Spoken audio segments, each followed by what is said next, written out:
Assalamu alaikum dear students and welcome again to study science at home. I hope you all have enjoyed your Eid holidays with your family and friends. We are going to start our today's lecture with the great name of Allah. Our today's topic is dynamic equilibrium state and its macroscopic characteristics. पहले हम recall कर लेते हैं कि dynamic equilibrium state क्या होती है। किसी भी केमिकल रिएक्शन में वो स्टेट जब rate of forward reaction equal हो जाता है रेट ऑफ रिवर्स रिएक्शन के, यानी फॉरवर्ड और रिवर्स रिएक्शन का रेट जो है वो इक्वल हो जाता है और दोनों अपोजिट डायरेक्शन में प्रोसीड होते हैं। Forward reaction left to the right proceed होता है और रिवर्स जो है वो right to the left proceed होता है। ऐसा लग रहा होता है कि रिएक्शन जो है वो स्टॉप हो गया है, लेकिन एक्चुअली ये ऑपोजिट डायरेक्शन में जो है ये रिएक्शन गो ऑन होता है, यानी कि ये टेक प्लेस हो रहा होता है। लेकिन इस स्टेट पे रेट ऑफ फॉरवर्ड और रिवर्स रिएक्शन दोनों एक दूसरे के इक्वल हो जाते हैं और दोनों रिएक्शंस ऑपोजिट डायरेक्शन में प्रोसीड होते हैं।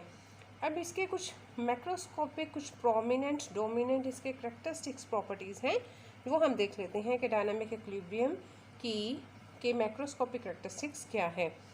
फर्स्ट वन इज़ ये अचीवेबल है only in close system. In close system का क्या मतलब है? अगर आप इस रिएक्शन को देखें, कैल्शियम कार्बोनेट की डिकम्पोजिशन हो रही है जिससे कैल्शियम ऑक्साइड और कार्बन डाइऑक्साइड जो है वो प्रोड्यूस होंगे। अब फॉरवर्ड रिएक्शन में कैल्शियम कार्बोनेट डिकम्पोज हुआ और ये दोनों हमें प्रोडक्ट्स जो है वो मिली। रिवर्स रिएक्शन में इन दोनों को कंबाइन होके दोबारा से कैल्शियम कार्बोनेट बनाना है। लेकिन अगर ये रिएक्शन एक क्लोज सिस्टम में प्रोसीड नहीं होगा तो कार्बन डाइऑक्साइड, क्योंकि एक गैस है, ये इन्वायरमेंट में एस्केप आउट हो जाएगी और पीछे सिर्फ कैल्शियम ऑक्साइड बचेगा और ये दोनों कंबाइन होकर कैल्शियम कार्बोनेट जो है वो दोबारा से नहीं बना सकेंगे। तो डायनामिक इक्विलिब्रियम अचीव करने के लिए ज़रूरी है कि कोई भी रिएक्शन जो है वो क्लोज सिस्टम में हो, ताकि सारे के सारे जो यहाँ पे रिएक्टेंट्स और प्रोडक्ट्स हैं वो विद इन सिस्टम रहें और कोई भी एस्केप आउट बाहर ना हो, जैसे कि कुछ गैसेस वगैरह हैं जो कि बाहर निकल सकती हैं। तो क्लोज सिस्टम में होगा तो डायनामिक इक्विलिब्रियम जो है वो अचीवेबल होगा। सेकेंड है reaction does not stop take place at the same rate opposite direction. अभी जब हमने डिफ़ाइन किया उसमें भी हमने यही बात की कि ऐसा लग रहा होता है कि ये रिएक्शन स्टॉप हो चुका है, क्योंकि दोनों रिएक्शन जो फॉरवर्ड और रिवर्स है उनका रेट सेम होता है। तो ऐसा लग रहा होता है कि ये रिएक्शन स्टॉप हो चुका है, लेकिन एक्चुअली क्या होता है कि जो रिएक्टेंट्स हैं वो प्रोडक्ट्स में चेंज हो रहे होते हैं और जो प्रोडक्ट्स हैं वो दोबारा से रिएक्टेंट्स में कन्वर्ट हो रहे होते हैं। क्योंकि इन दोनों का रेट सेम हो जाता है, सेम स्पीड पे हो रहे होते हैं, तो ऐसा लग रहा होता है कि रिएक्शन जो है वो स्टॉप हो गया है, लेकिन एक्चुअली रिएक्शन स्टॉप नहीं होता, बल्कि वो सेम स्पीड पे, सेम रेट पे अपोजिट डायरेक्शन में प्रोसीड हो रहा होता है। फॉरवर्ड रिएक्शन और रिवर्स दोनों का जो रेट है वो सेम हो जाता है, लेकिन ये अपोजिट डायरेक्शन में प्रोसीड हो रहे होते हैं। Third one characteristics is amount और concentration of reactants and products does not change. जब इक्विलिब्रियम स्टेट अटेन हो जाती है तो मोलर कंसंट्रेशन ऑफ रिएक्टेंट्स और प्रोडक्ट्स जो है वो भी ऑलमोस्ट सिमिलर होती है। यानी वो कह रहा है कि अमाउंट और कंसंट्रेशन जो है वो रिएक्टेंट्स की और प्रोडक्ट्स की वो भी चेंज नहीं होती। जब इक्विलिब्रियम जो है वो अचीवेबल हो जाता है तो आप देखेंगे कि मोलर कंसंट्रेशन जो है कैल्शियम कार्बोनेट और या कैल्शियम ऑक्साइड और कार्बन डाइऑक्साइड जो है इनकी मोलर कंसंट्रेशन रिएक्शन ये जो डबल एरो है इनकी बोथ साइड पे जो है वो सिमिलर है। तो अमाउंट या कंसंट्रेशन जो है वो रिएक्टेंट्स और प्रोडक्ट्स की वो भी equilibrium state, dynamic equilibrium state पे चेंज नहीं होती है। Fourth characteristics is equilibrium state is attainable from इधर वे। हम किसी भी तरह से इसको स्टार्ट कर सकते हैं, फ्रॉम द रिएक्टेंट्स और द प्रोडक्ट्स। इस रिएक्शन से ही हम इसको अंडरस्टैंड कर लेते हैं। इसमें रिएक्टेंट्स जो हैं वो डिकम्पोज होकर जो है प्रोडक्ट्स बना रही हैं और प्रोडक्ट्स जो हैं वो रिकम्बाइन होकर दोबारा से जो है वो रिएक्टेंट्स बना रहे हैं। इस रिएक्शन को हम बोलते हैं रिवर्सिबल रिएक्शन। तो रिवर्सिबल रिएक्शन या डायनामिक इक्विलिब्रियम ही एक रिवर्सिबल रिएक्शन में ही अटेन होता है। इरिवर्सिबल रिएक्शन में ऐसा कोई सीन नहीं होता है। अब ऐसा है कि इक्विलिब्रियम स्टेट जो है वो कहता है कहीं से भी अटेन हो सकती है। अगर हम रिएक्टेंट्स से स्टार्ट करें या प्रोडक्ट से स्टार्ट करें तो जब एक इक्विलिब्रियम अटेन हो चुका होता है, स्टार्ट में तो ऐसा होता है कि रिएक्टेंट्स जो हैं वो ज़्यादा होते हैं, प्रोडक्ट्स कम होते हैं, लेकिन जब द पैसेज ऑफ टाइम क्या होता है, रिएक्टेंट्स प्रोडक्ट्स बनाते रहते हैं और फिर प्रोडक्ट्स जो है वो दोबारा से रिएक्टेंट्स में कन्वर्ट होना शुरू हो जाते हैं। और इक्विलिब्रियम स्टेट पे क्या होता है कि दोनों रिएक्शंस का रेट जो है वो सिमिलर हो जाता है और कंसनट्रेशंस भी रिएक्टेंट्स और प्रोडक्ट्स की सेम हो जाती है डायनेमिक इक्विलिब्रियम स्टेट पे। तो फिर तब ये मैटर नहीं करता कि हम पहले प्रोडक्ट्स की बात करें या फिर हम रिएक्टेंट्स की बात करें, क्योंकि इक्विलिब्रियम स्टेट है दोनों चीज़ों में, रिएक्टेंट्स और प्रोडक्ट्स में।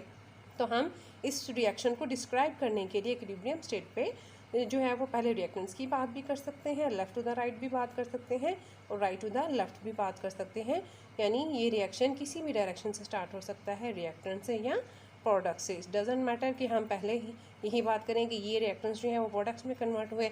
हम पहले इस जो रिवर्स रिएक्शन है इसको भी डिस्क्राइब कर सकते हैं कि ये प्रोडक्ट्स जो है वो रिएक्टेंट्स में चेंज हो रहे हैं, फिर रिएक्टेंट्स जो है वो प्रोडक्ट्स में चेंज हो रहे हैं, क्योंकि दोनों जो है वो सेम रेट अटेन कर चुके हैं लेकिन अपोजिट डायरेक्शन में हैं।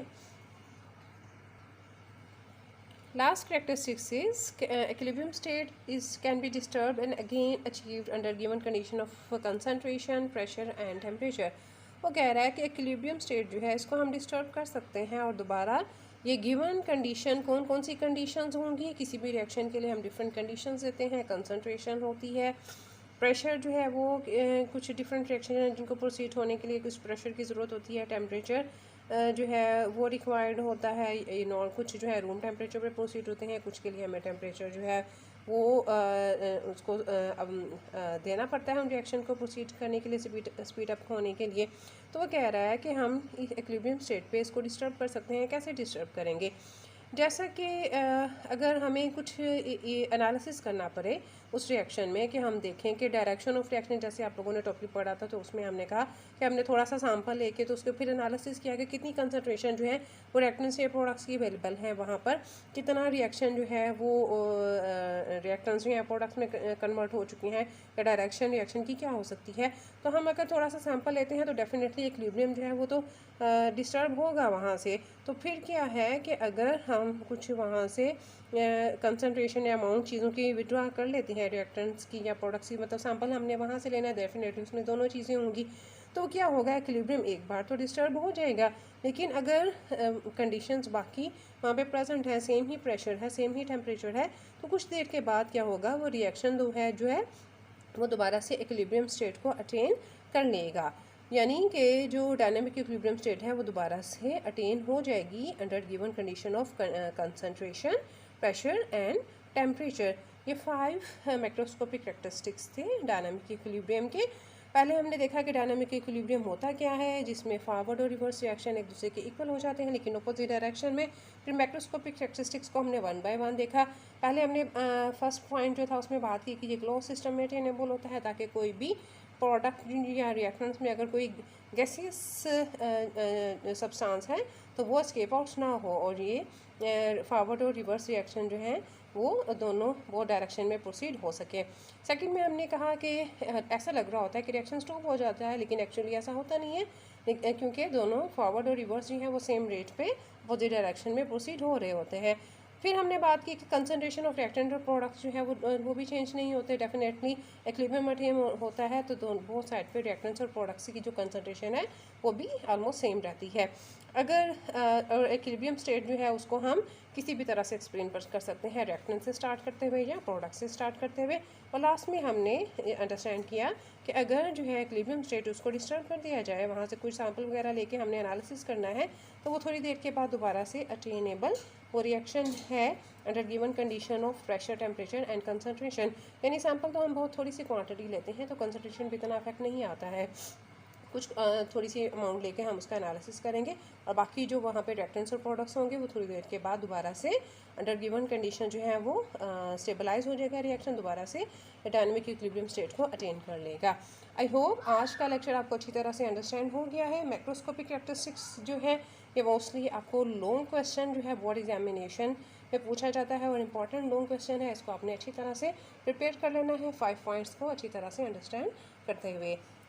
अपना बहुत ख्याल रखिएगा और मेरे चैनल को लाइक और सब्सक्राइब करना मत भूलिएगा। अल्लाह हाफिज़।